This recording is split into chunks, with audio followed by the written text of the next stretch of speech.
So I wouldn't normally review an Imprint film that came out a while ago, came out last year, but like with the Indicator release Obsession that also came out last year, I was so impressed by this film that I figured it was worth giving it a review and hopefully expose it to some people that hadn't heard of it. So it is 2003's I'm Not Scared with the Italian title underneath.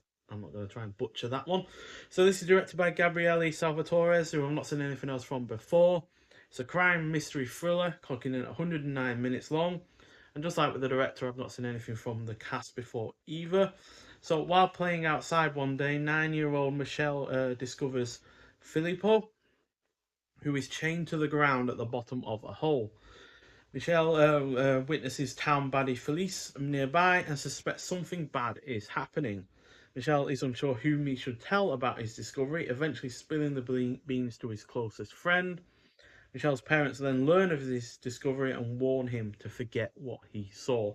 So even though this is set during Italy's Years of Lead, set in 1978, unlike many of the films that came out during that period, this is not a film told from the perspective of an adult, but from a child's perspective. And it is really effective at using that different viewpoint, as all of the main plot points are told from his viewpoint. So if his parents are, fighting or watching the news or anything like that, you're seeing it from his viewpoint, you're not seeing it from theirs, and it's really well done from that angle, quite frankly. It also doesn't sanitize its themes or consequences just because it is from the focus of a child, which is respectable. The cast is also really good. It is well paced. The score is excellent. The cinematography is great. The plot is engrossing. There are solid characterizations.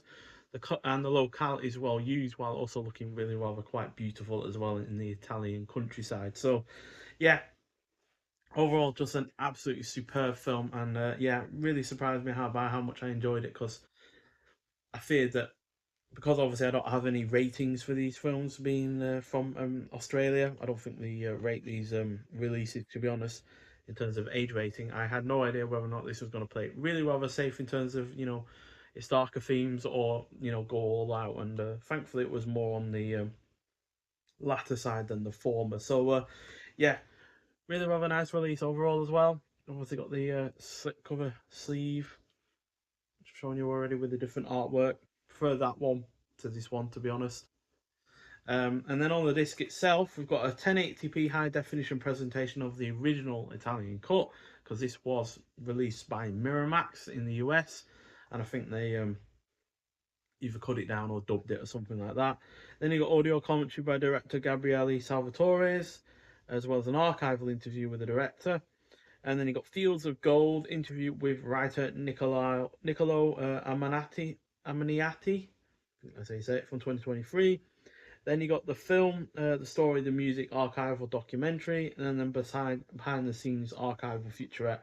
And all of those special features are presented in Italian language with English subtitles, just like the film. So yeah, genuinely surprised by it. 4.5 out of 5 as far as I'm concerned. Easily one of my favourite films that I've seen so far this year from before 2025. Although, to be honest, it ranks right alongside my current favourite 2025 film as far as UK release dates, which, by the way, is A Real Pain. An absolutely excellent film. I highly recommend that one as well. But yeah, really good crime mystery thriller.